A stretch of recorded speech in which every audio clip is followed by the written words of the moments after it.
Seja muito bem-vindo à nossa Escola Bíblica Online. Nós adotamos a revista Compromisso da Convicção de Dora, esta que se encontra em minhas mãos, que é a edição do aluno, e esta aqui é a revista do facilitador, numa referência ao professor.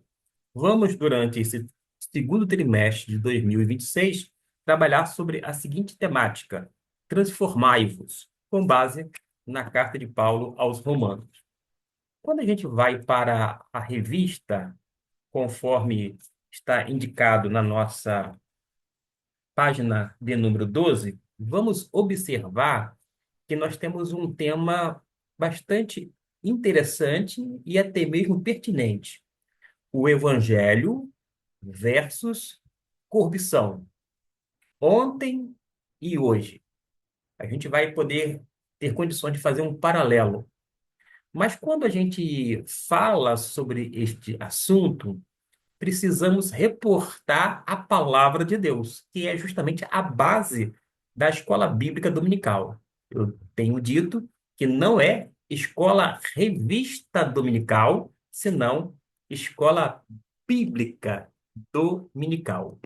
Quando nós vamos para a Bíblia, temos aqui um texto chave, que é o chamado texto áureo de outrora, Romanos capítulo 1, versículo 16 e 17, que nos diz assim: Porque não me envergonho do evangelho, pois é o poder de Deus para salvação de todo aquele que crê, primeiro do judeu e também do grego. Porque no evangelho é revelada a fé. Em fé, a justiça de Deus, como está escrito, mas o justo viverá da fé. Agora, é sumamente importante que você, após fazer a leitura na sua versão do versículo 16 e 17, vá até o versículo de número 3, porque no verso indicado vai dizer quem é esse evangelho. O evangelho, segundo esta versão, que é a Imprensa Bíblica Brasileira, versão revisada, que eu estou utilizando, vai dizer: o evangelho é acerca de Jesus. É sobre Jesus o evangelho. Não é apenas um conteúdo, mas principalmente a pessoa de Jesus. Porque a palavra evangelho significa literalmente boa nova, boa notícia. Qual é a boa notícia ao mundo? Jesus Cristo, Senhor nosso e Deus nosso. Desta forma, no verso 3, acerca de seu filho, que nasceu da descendência de Davi, segundo a carne. O evangelho é Jesus. Jesus que transforma as pessoas. É Jesus que modifica e faz com que seja criado em cada ser humano o caráter dele. E por falar nesse evangelho, que é poder de Deus para todo aquele que crê, a gente pode sempre ter isto em mente: nós precisamos usar as redes sociais para falar de Jesus. Naturalmente que você pode falar de outros assuntos, do seu interesse, mas a prioridade vai ser sempre a pessoa bendita de Cristo Jesus. Eu, particularmente, não falo de futebol, não falo de cinema, que é algo que eu adoro bastante. Eu aprecio muito o cinema. O meu pai, ele trabalhou no cinema, começou com aquela função mais baixa nos serviços gerais, depois foi subindo de cargo, de posição, chegou a ser gerente de um cinema, uma cidade grande, e além do que, na época, tinha também o drive-in, isso mesmo. E eu fiquei apaixonado pelo cinema. Até hoje, sou muito seletivo nos filmes, mas tenho uma inclinação muito grande.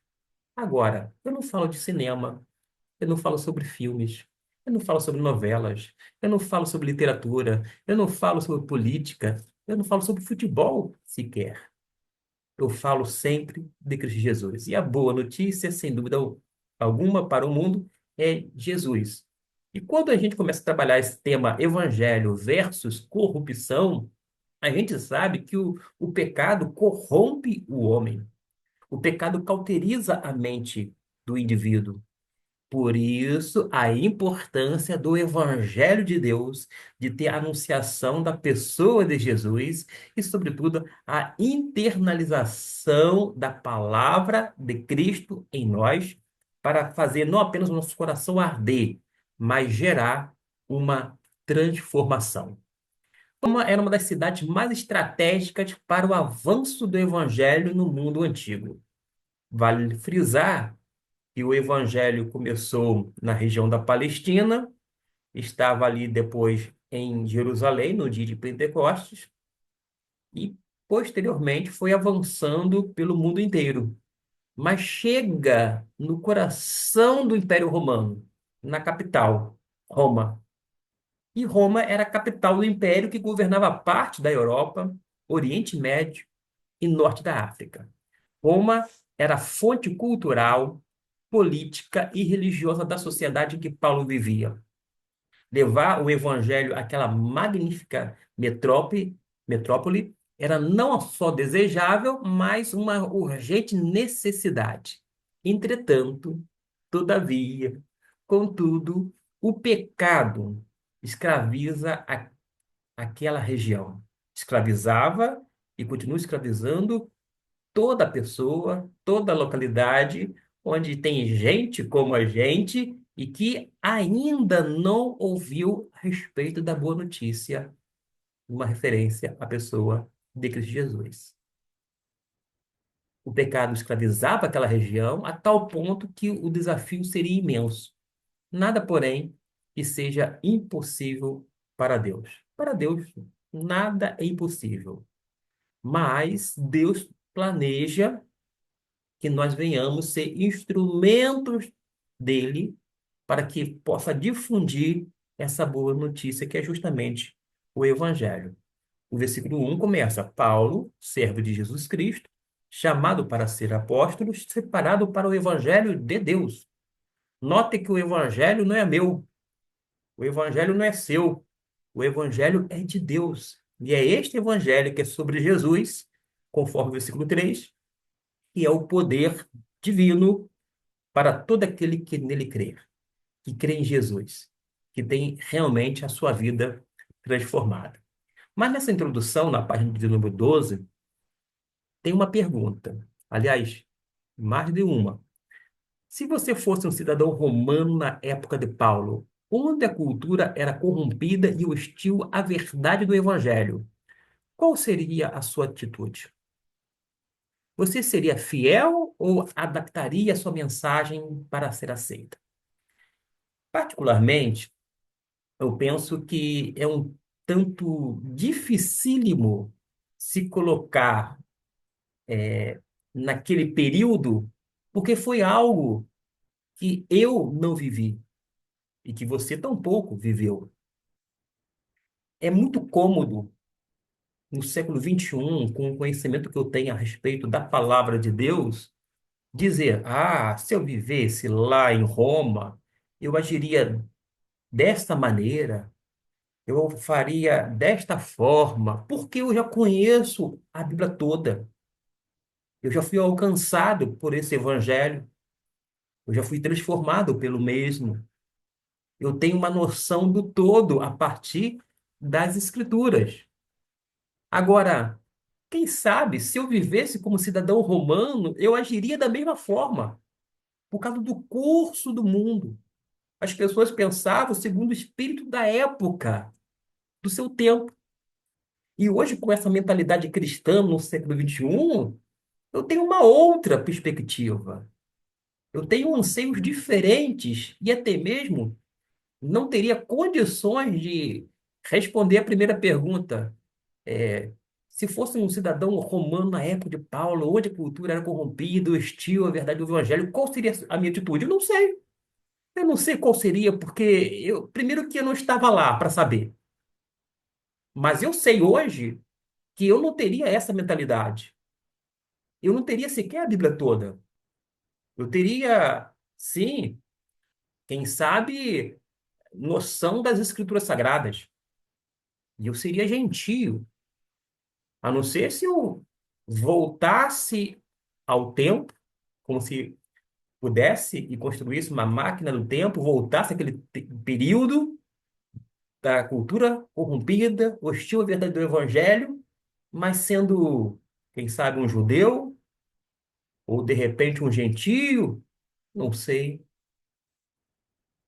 Eu acho que a pergunta mais adequada é neste presente século, ciente de tudo aquilo que nós sabemos, o que aconteceu em Roma em relação ao Evangelho de Deus. Como é que eu vou agir hoje? Como vai ser a minha postura, a minha atitude diante de um mundo que oferece um monte de coisas? Porque esta é a minha realidade. A outra pergunta, você seria fiel ou adaptaria a sua mensagem para ser aceito? Isto reportando a época. Ora, seria muito cômodo, muito fácil, um mero discurso eu dizer, eu seria fiel, eu jamais adaptaria a mensagem para ser aceito. Mas acontece que nesta época, muitas vezes, as pessoas buscam aceitação. As pessoas estão buscando agradar a gregos e troianos, como se diz no popular. As pessoas querem bajular as outras. As pessoas querem receber elogios, aplausos. Isto no nosso tempo, 31 de março de 2026. Eu não sei, eu não teria condições de saber, primeiro porque eu não estava lá, e ainda que eu voltasse na máquina do tempo, ainda assim, eu teria esta mentalidade. Eu não teria nenhuma amnésia para poder me deslocar no tempo e no espaço e responder as duas perguntas que foram feitas. Mas as perguntas são desafiantes para este. Qual é a minha atitude em meio a essa cultura corrompida, essa hostilidade à verdade do Evangelho? E quando a gente fala em hostilidade à verdade do Evangelho, há pessoas dentro do ambiente religioso que são hostis ao Evangelho de Deus. Pessoas que seguem tradições, seguem várias doutrinas humanas, são seguidoras de gurus religiosos e que são hostis à verdade do Evangelho. Quando você anuncia a graça de Deus, a pessoa de Cristo Jesus tem uma resistência, mesmo estando estes no âmbito religioso. Porque a hostilidade não ocorre somente com os de fora, mas também com aqueles que muitas vezes se encontram dentro do meandro religioso. Vou dar um exemplo aqui.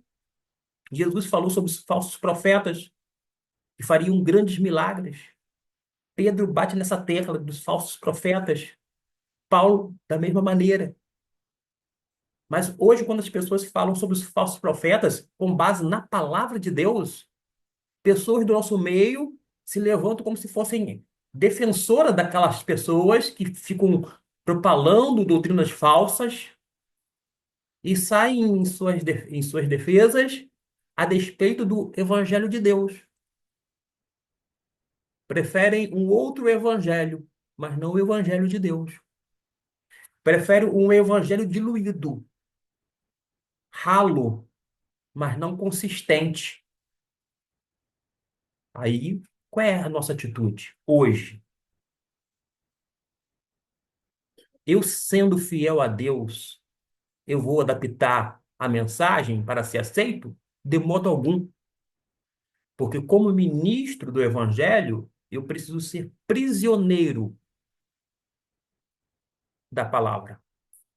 Eu estou atrelado à palavra de Deus.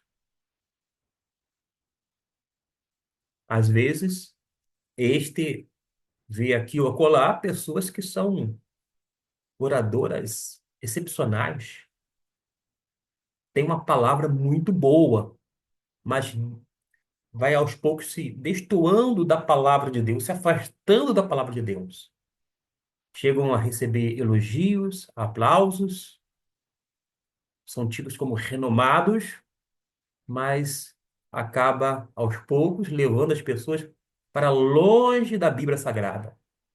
As pessoas adoram escutar tais homens ou mulheres, mas não têm a mesma disposição para ler, meditar, estudar e pesquisar a palavra de Deus. Nós não fomos chamados simplesmente para ficar ouvindo como uma pessoa de maneira passiva a palavra de Deus. Quando nós somos expostos à palavra, nós temos que agir de uma forma ativa, responder, corresponder. O nosso coração precisa arder, a nossa mente precisa ser alcançada. Mas desde que a gente tenha essa disposição ou predisposição em acatar o senhorio de Cristo, antes de tudo, por sua vez, acolher a palavra dele. Mas neste estudo, nós vamos iniciar uma viagem pelo mundo romano em meio à corrupção. Havia corrupção naquele período? Sim. Por causa de quê? Porque o homem era existente. O homem, desde que adentrou o pecado no mundo, ele se corrompe. Num certo sentido, a sociedade é corrupta por causa do ser humano. O mundo religioso também é corrupto. O sistema é, religioso é corrupto.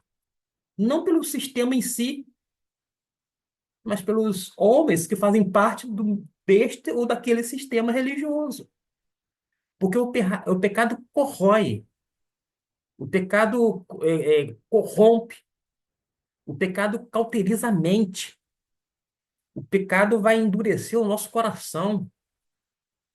Mas a corrupção de Roma, tirando esse fator de épocas, que é diferencial deste período, mas em termos de pecado, de corrupção, temos algo em comum, por conta dessa natureza pecaminosa que ainda reside dentro do homem, a nossa carne, que é essa natureza pecaminosa. Mas veremos, além da corrupção, como a virtude da fidelidade, a verdade do evangelho fez toda a diferença na vida de quem? Na vida de Paulo e na cultura romana. Fez diferença na vida do apóstolo Paulo, porque ele chegou ao ponto de dizer que ele não vivia mais, mas Cristo vivia nele. Hoje parece que é o oposto. A gente quer um culto que seja antropocêntrico, um culto onde o homem esteja no centro, recebendo aquele culto. E por isso o culto tem que ser feito assim e assado. Tem que ter esse tipo de arranjo dentro dessa liturgia ou de uma ordem de culto. Tudo segundo o querer humano, a vontade, o capricho do ser humano. Mas acontece que, não obstante nós muitas vezes querer sermos o centro das atenções, quando não o centro ali na hora do culto, se achando muitas vezes o centro do universo, achando que tudo tem que girar em torno da gente, tudo tem que convergir para a nossa vontade, as nossas conveniências que venham a ser, portanto, atendidas, a gente vai descobrir que Paulo, ele já não vivia mais. E você vai perguntar, então quem é que vivia nele? Cristo vivia nele. Cristo vivia nele. Ele já estava crucificado. E a crucificação era um instrumento que produzia morte, mas antes desta morte, produzia dor. Tem gente que diz estar crucificado com Cristo, mas ainda o seu eu não está morto. Quando a gente vai mortificando o nosso eu, a nossa vontade, o nosso querer, a gente vai realmente sofrer porque nós queremos, ainda que não confessemos, que o nosso eu prevaleça, que a nossa vontade seja feita. que a nossa razão seja colocada em pauta e permaneça inabalável.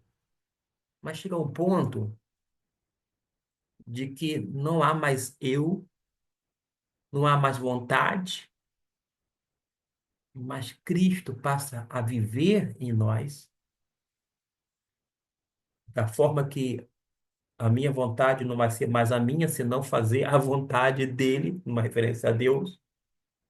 O meu querer não vai ser segundo os ditames da minha mente, mas a mente já transformada pelo poder de Deus, pelo Evangelho de Deus, por essa centelha divina, orientada pelo Espírito Santo que habita dentro de mim, vai dar norte e, mais do que isso, gerar vida, gerar paz, gerar algo tão bom que a pessoa compreende perfeitamente o verdadeiro sentido de viver, de existir.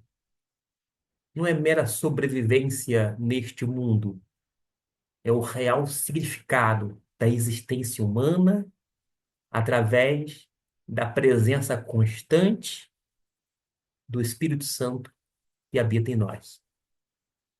Paulo influenciou não apenas a vida de outras pessoas nas comunidades cristãs, mas teve uma influência positiva na cultura romana.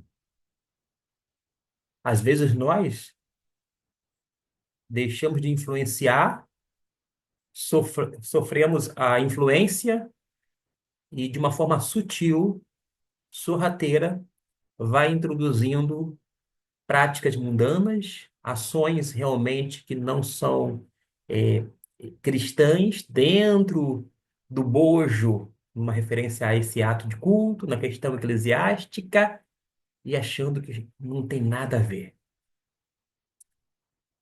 A gente cria aquela amálgama, aquela mistura, e acha que não tem nenhuma dificuldade.